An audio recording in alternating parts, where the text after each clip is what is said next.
Elden Ring Nightreign is finally out. I've gotten a chance to play quite a bit of it, and since I'm a big fan of Soulsborne games as well as roguelike games, I thought it would be a lot of fun to make a video kind of just talking about my opinions on the game and whether I think it's a hit or a miss. So in this video, we're going to break down some of the gameplay, the co-op design, some of the challenges surrounding solo play, and some of the other flaws that I think the game has. So let's go ahead and get right into it. So what makes Nightreign shine?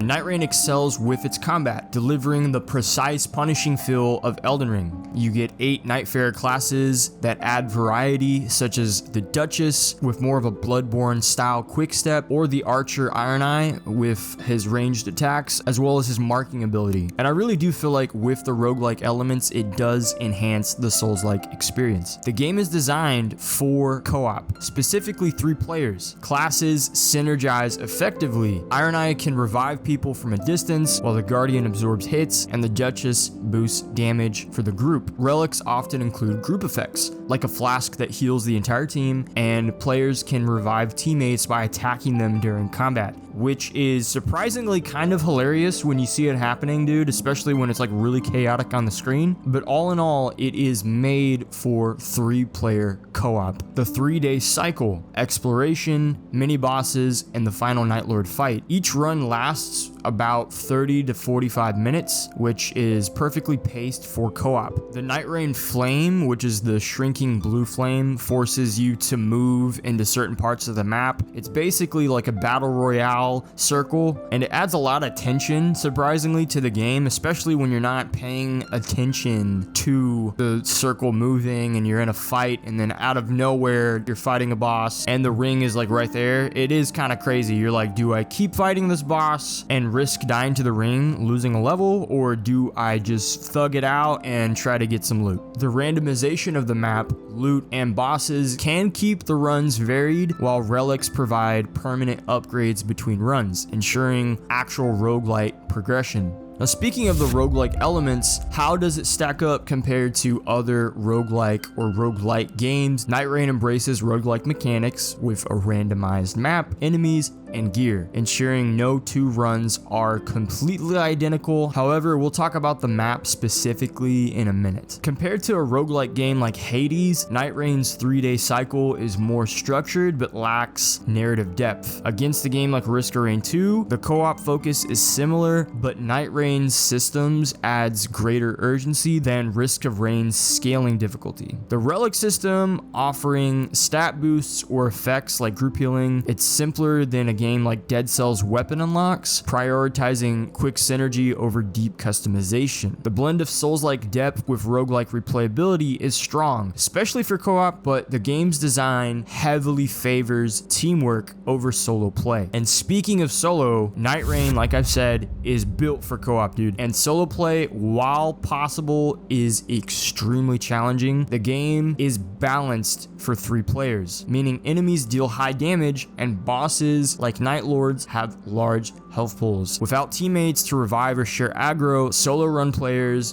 face significantly more difficulty. Certain classes like Iron Eye or even Revenant are slightly more viable for solo play, but the absence of teammates to help with group healing or revives means you miss out on core mechanics of the actual game. The difficulty assumes familiarity with Souls-like games, which makes complete sense, making solo play less accessible for newcomers. So if this is your first time ever playing a Souls game or a roguelike game, you're definitely not going to want to play by yourself. You're going to want teammates. Beyond solo challenges, other issues do persist. The game is limited to 1 map, which despite randomization becomes kind of repetitive compared to other roguelike games. I do feel like there should be more diversity in the map, and since it is a Souls-like game, I feel like there could have been more creative decisions made with the maps. You do have things like earth shifting events where there could be like a giant crater in the middle of the map, but ultimately, like when you launch the game, every single time you're close to the end of your run before you go to the final boss, it does kind of always feel like the same. And I do like the map. I do feel like there is a lot there, but the fact that this is a Souls-like roguelike game made by FromSoftware, they could have gone a little bit more insane with the map. And who knows, they could could end up updating things in the future and adding more variety, or even adding a totally new map altogether. I don't know what they have planned, but if they are planning on making any types of changes, I would throw that on the list. The relic system also lacks the depth of Elden Ring's build and crafting. Nobody really thought that this was going to be as in-depth as the other Souls games. The relic system offering stat boosts over intricate customization does kind of show, and it's not as fun. Also, with co-op, while central to the game, it does have flaws. For instance, there is no duo play, which can make matchmaking a little inconsistent, hindering team formation. There have been multiple times where I'll launch a game playing by myself, just looking for randoms to play with, and instantly I'll get linked up with a group and I'm in a game. But I could be playing with just one of my friends and we'll start a match just looking for one player, and it can take 5 to 10 minutes to just find one person. I don't know what type of issue that could be. It could be a netcode thing. I'm on Steam. I don't know if there's an issue with the PC version, but ultimately though, I don't understand why there can't be a duo option, as well as I don't understand why there can't be better balancing for solo players, because that's how it is in most Souls games in general. In fact, most roguelike games that do focus co-op gameplay, like Risk of Rain, do have changes when you play with friends. Additionally, Nightreign lacks crossplay. I don't think anybody was expecting Nightreign to have crossplay. The problem with Elden Ring, as well as most Souls games, and you can go as far back as Dark Souls and Demon Souls, but I remember back in those days playing those games that the multiplayer was so finicky. And with Souls games, it has always felt like the multiplayer was just kind of stitched together with duct tape. It's kind of funny, but that's the feeling that multiplayer has kind of given most people over the years. So the fact that this is a multiplayer co-op focused game with the same type of netcode, it does have issues, and I think that's the main reason why crossplay isn't here, because it'd be probably impossible for them to pull it off, at least in a successful way that doesn't like completely fuck up all the time. But also, there is no built-in voice chat. Now that is something I do feel like they could have added into the game. If you have no friends to play this with, and like I said, this game is made for co-op and you have to play with random people, the marking system on the map is not good enough for communication. Communication is really important for this type of game, because you can't just be waiting around and looking at everything and exploring everything. You have to kind of have a game plan, and if you really want to succeed as a team, because you need to, you have to be on the same page. So the fact that there is no voice chat makes it very difficult, and a lot of people, they don't have friends to play this with other people, so they do have to play at randoms, and it is a night and day experience. I'm not even lying. Like, I have friends that I play this with, and playing it with them compared to playing with random people where you can't communicate or tell them what you're trying to do or what abilities we should, you know, both be going for or whatever, it does make it very frustrating, and that it just feels like a big missed opportunity for this co-op focused game to not have that one element at launch, because these shortcomings do impact accessibility, but most importantly replayability for a lot of people. And because it does affect a lot of these things, community reactions on this game have been mixed. If you go look at the Steam reviews, they're mixed right now. A lot of people, like I said, they don't have friends to play this with, and they're kind of just solo running this, and to play co-op they have to go through the motions and just deal with like a lot of things that are just frustrating. And that's going to happen in general. It doesn't matter if you have voice chat or not. Eventually you're always going to get paired with a random person who has no idea what they're doing, and they're just going to be the reason that you lose. That's completely fair. That's going to happen regardless. But the voice chat would just make it better, because even if you are paired with somebody like that, if you have voice chat, you can roast them. You can say like, hey dude, what the fuck are you smoking? Like, we're trying to win this. What are you doing? Either way, it would be so much better with voice chat. And honestly, the combat is awesome. When you do have a good team and when you have good communication, the game just works. It's so much fun. The bosses are fun. The new bosses are fun. The fact that you're getting Dark Souls bosses is a lot of fun. I really do like how fast paced it is, because I love roguelikes and I love Souls games. So this is, in my opinion, a very good balance of the two. I really enjoy it. But the fact that it doesn't have any voice chat, the fact that there is balancing issues, and the fact that you can't do duos, that is, in my opinion, the biggest issues that the game faces. Now, here is the answer to the question.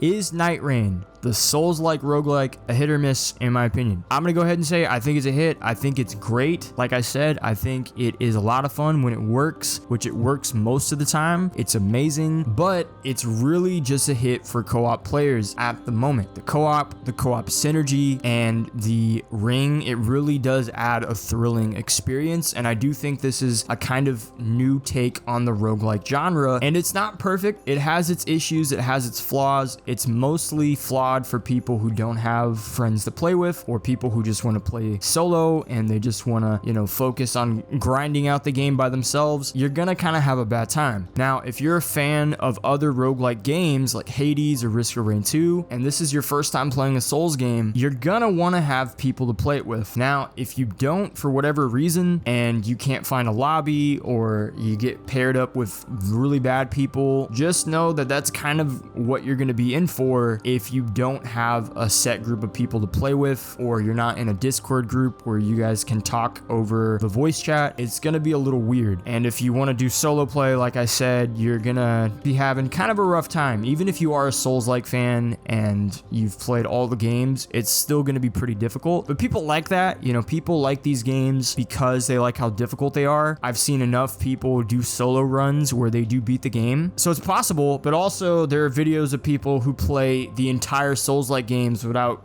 dying or getting hit once. So there are just crazy people out there that are just going to do crazy things. So the majority of players are going to struggle. All right, that's just how it is. I would still recommend it for most people, but what I would say is try to find a community or friends to play with. I know a lot of YouTubers have entire Discord servers where they have a password and you can play with people that are in that Discord server and they're kind of all on the same page, so they won't be horrible. You could try something like that. In fact, I'll take it a step further. With my own Discord group, we will create a password that you can put in. You can either play with me or you can play with the 2 other people in my Discord server that play these games. So who knows, we might be able to help you out. I might actually ruin it for you. I don't know. We can struggle together. Now, the only things I would ask for this game, and I know they said they were going to be putting out some type of DLC and they're going to be updating the game in some way, even though it's not live service. So I have a wish list, and my wish list is more Nightfarer classes to choose from. Just cooler characters. It doesn't matter if they're completely unique or different. Just give them a cool aesthetic, give them a cool little like story or introduction just to add to the overall lore of the game. New bosses would be nice. That's always going to be awesome. And maybe some more variety to the map. Maybe even more interesting paths you can take, kind of like in Risk of Rain with their DLC, where you will go down a completely different path to a certain DLC boss. That could take you, in this game, for instance, to a completely different area than the main ending area, and there's different bosses there, different enemies. There's a lot of things FromSoftware can really do with this game if they want to get creative, and I would just ask that they look deep into their heart and they think of me when they're making these changes, and they do them, because it would be awesome. But besides that, guys, that's my opinion on the game. I've been having so much fun with it. What do you guys think? Do you guys like Souls-like games? Do you like roguelike games? Do you like Nightreign? Are you disappointed? Are you mad? Are you upset? What do you think? Do you think that the networking has issues? Do you like the fact that it's co-op centered? Do you think it should be balanced for solo players? What do you think? Do you think it's too difficult, or do you think it's not difficult enough because you just like getting a beat down when you play games? Let me know what you guys think, because I love having these conversations and talking about this type of stuff with you. It's a lot of fun. But if you did enjoy this video, go ahead, like, comment, and subscribe to the channel. Be sure to share the video with your mom, with your stepsister, and with your dog, so they can enjoy this type of content just as much as you do. And also, guys, if you're cool, like I said, go ahead and join the Discord. A link is going to be in the description. But besides that, that's all I have to say. Thank you all so much. Be on the lookout for more content to come your way pretty soon. And in the meantime, guys, I hope you enjoy the rest of your day, the rest of your night, and I'll see you all later.